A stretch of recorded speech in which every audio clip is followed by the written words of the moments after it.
Bubarkan, bubarkan, bubarkan partai politik. Kuburkan, kuburkan, kuburkan partai politik. Prabowo Subianto kemungkinan besar tidak akan punya preferensi kepada Jokowi untuk tampil menjadi pemimpin puncak di dalam Golkar. Sebaiknya Jokowi membangun partai politik tersendiri.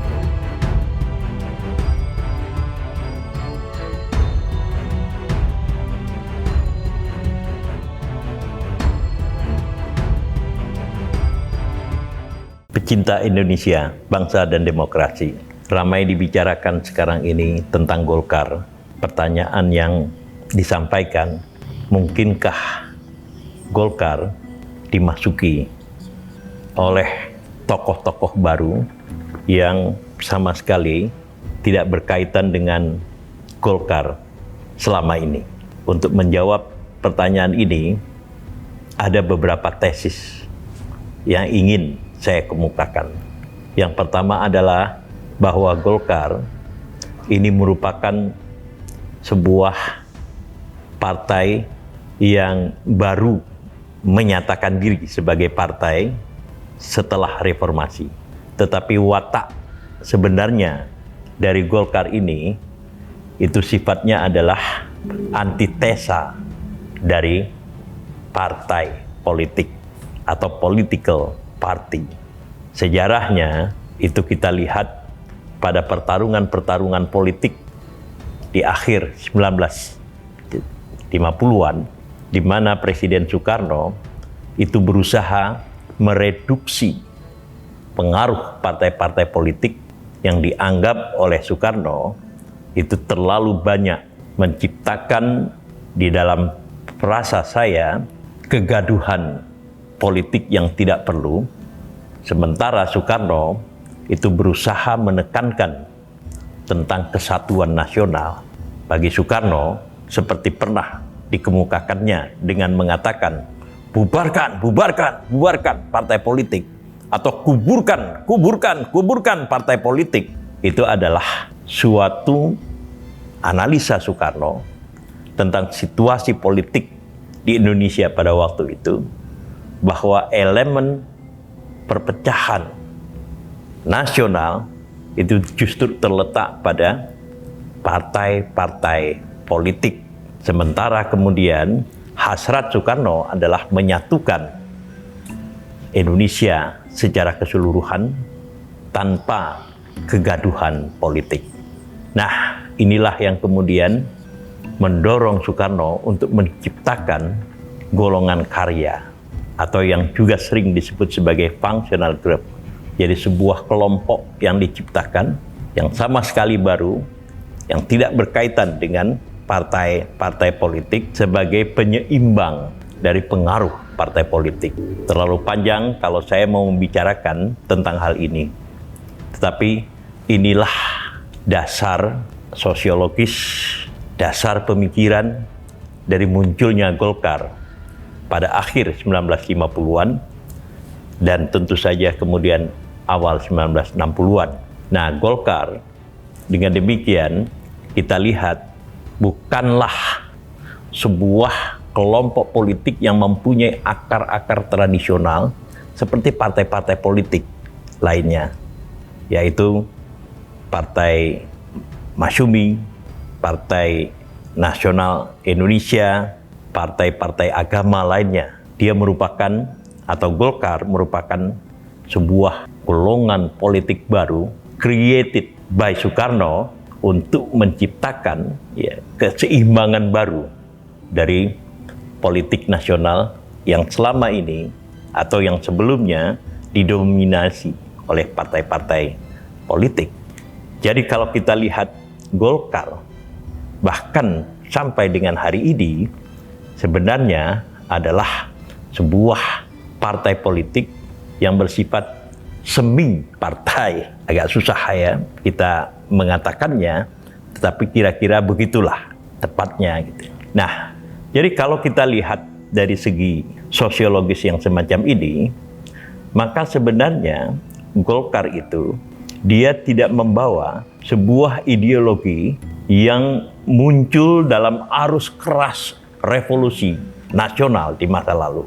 Jadi kalau misalnya PNI itu jelas-jelas mengemukakan atau menekankan aspek nasionalisme, anti kapitalisme, anti kolonialisme dan seterusnya, dan jika Masyumi di pihak lain kita lihat muncul sebagai nasionalisme yang bersifat agamis, lalu kemudian mengedepankan demokrasi dan modernisasi, dan NU di pihak lain kita lihat menekankan tentang nasionalisme dan keagamaan atau keislaman.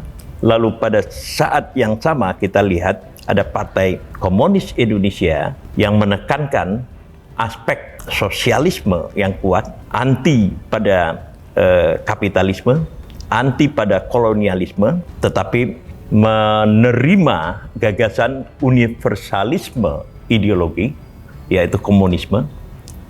Maka Golkar dalam konteks ini tidak punya akar yang semacam itu. Sebab seperti yang saya katakan, Golkar itu sengaja diciptakan oleh Soekarno sebagai kekuatan menandingi kekuatan-kekuatan politik yang telah berkembang di dalam bentuk partai-partai atau organisasi-organisasi politik konvensional.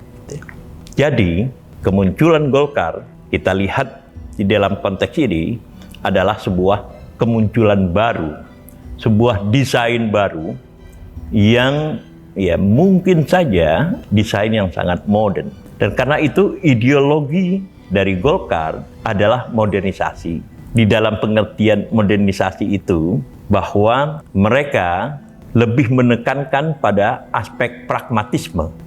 Apa yang saya maksudkan dengan pragmatisme ini adalah bahwa buat mereka yang penting untuk mencapai tujuan itu bisa dilakukan dengan pendekatan yang bersifat eklektik.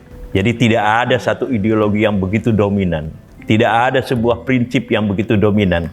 Sepanjang sebuah tujuan bisa dicapai dengan jalan A, maka mereka akan melaksanakan atau mengambil jalan A itu. Sepanjang mereka melihat jalan B lebih berguna, maka mereka juga akan mengambil jalan B itu. Jadi di dalam kata lain, tidak ada hal yang bersifat hitam putih.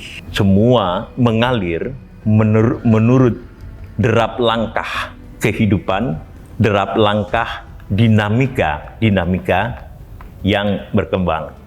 Mereka memberikan respon dari A, B, C dan seterusnya, dan tidak pernah berusaha melihat ke belakang. Itu adalah salah satu tesis yang saya kemukakan tentang Golkar. Yang kedua, Golkar pada dasarnya itu adalah kumpulan dari para bintang. Tetapi ada tambahannya, bintang yang mempunyai kemampuan self-financing. Jadi mereka, Golkar, terdiri dari para bintang-bintang dengan kekuatan modal sendiri.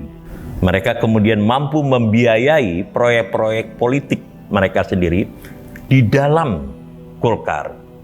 Dan karena itu, kita melihat misalnya munculnya Erwin Aksa di samping Airlangga Hartarto, munculnya kemudian Bahlil Lahadalia di samping kemudian tokoh-tokoh lainnya.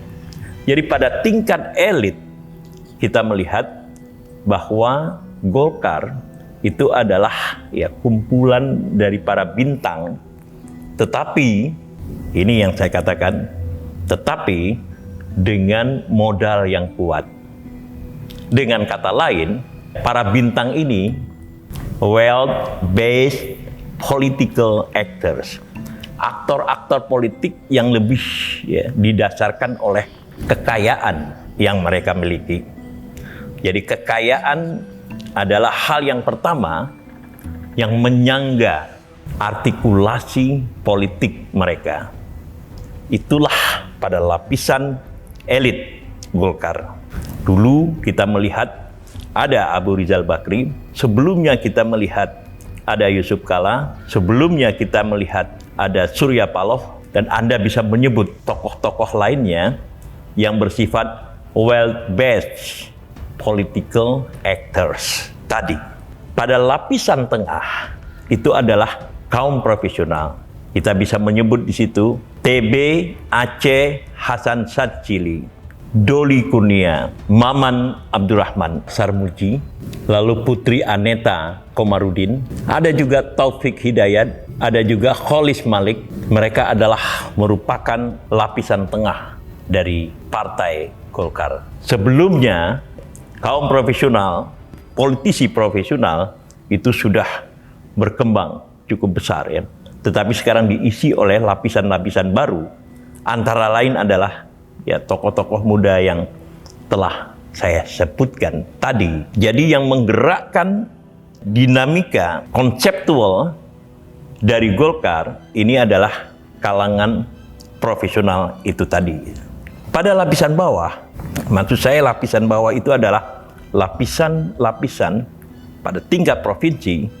Itulah mereka yang saya sebut dengan local political lords.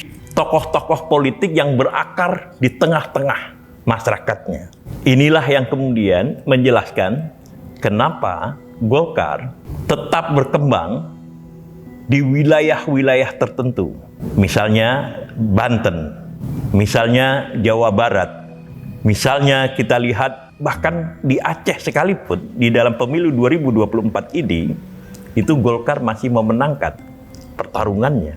Nah, jadi kombinasi antara apa yang saya sebut dengan wealth-based political actors pada lapisan atas, kaum profesional pada lapisan tengah, lalu kemudian local political lord pada tingkat bawah, inilah yang kemudian menyangga dari eksistensi Golkar. Dan di dalam konteks ini, sepanjang yang kita lihat cukup berhasil. Oke, jika kita lihat dari perspektif yang semacam ini, maka yang bisa dimasuki oleh tokoh-tokoh baru itu adalah pada lapisan elit. Kenapa saya katakan pada lapisan elit itu tadi? Karena pertarungan pada lapisan elit itu ditentukan oleh kemampuan finansial yang dimiliki oleh seorang tokoh. Jadi misalnya Ketua MPR sekarang, Bambang Susatyo, di samping politisi, dia adalah seorang pengusaha.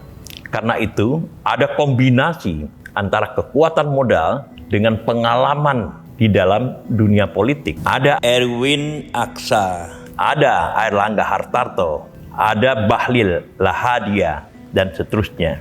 Sepanjang kemudian pertarungan politik pada tingkat elit ini itu berkisar pada kekuatan modal untuk membiayai proyek-proyek politik mereka, maka sepanjang itu pintu terbuka bagi munculnya tokoh-tokoh baru dengan kekuatan modal yang sama atau lebih besar. Di lapisan inilah ya Golkar secara teoritis pintunya terbuka. Kenapa saya katakan seperti itu? Karena Golkar pada dasarnya bukanlah partai kader. Setiap mereka yang mempunyai modal kuat, sederhananya saya katakan seperti itu selalu berpotensi untuk bisa terintegrasi ke dalam Golkar. Di dalam konteks inilah, jika orang kemudian membicarakan apakah Presiden Jokowi yang akan mengakhiri masa dinasnya sebagai pemimpin eksekutif nasional Indonesia pada bulan Oktober mendatang ini mungkin terintegrasi ke dalam Golkar, maka pintunya ada pada tataran atau lapisan elit ini tadi, para bintang-bintang politik yang didasarkan pada penguasaan terhadap kekayaan. Ada memang kemudian faktor lainnya. Jadi kalau misalnya kita mengatakan Jokowi pun sebenarnya dilihat dari ya tesis yang telah saya kemukakan tadi itu memenuhi syarat untuk menjadi salah satu aktor elit di Golkar. Karena apa? Karena tentu saja Jokowi juga mempunyai sumber daya kapital yang sama kuat dengan tokoh-tokoh yang telah saya sebutkan. Akan tetapi, ini akan menjadi problematik bagi Jokowi kalau kemudian proses pemilihan pimpinan puncak Golkar atau yang disebut dengan mekanisme Munas, Musyawarah Nasional, itu akan berlangsung pada akhir tahun ini, yaitu pada bulan Desember 2024, ketika Jokowi itu tidak lagi menjadi top eksekutif nasional. Dalam pengertian lain, tidak menjadi presiden lagi. Dia akan digantikan oleh tokoh baru, yaitu presiden terpilih. Dalam situasi ini, ada dua setidak-tidaknya yang akan dihadapi oleh Jokowi atau siapapun yang memenuhi kriteria yang saya katakan tadi, yang ingin masuk ke dalam Golkar.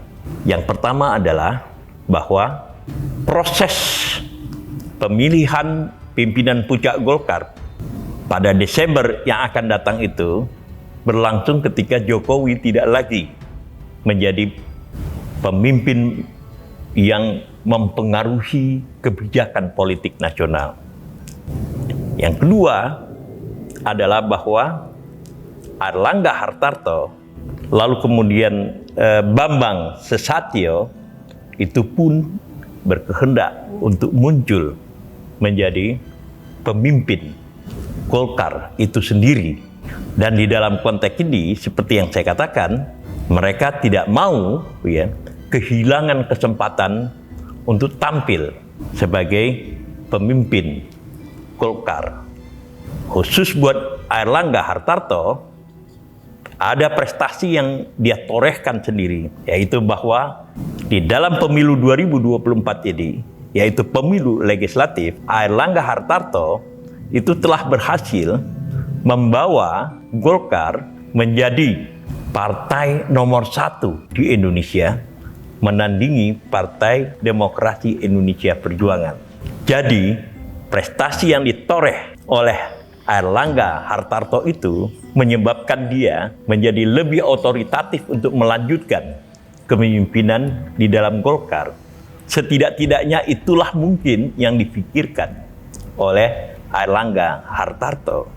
Karena itu, di dalam konsideran yang semacam ini, maka Airlangga tentu akan memilih melanjutkan kepemimpinannya di dalam Golkar untuk periode mendatang, bukan dengan memberikan kepada pihak lain.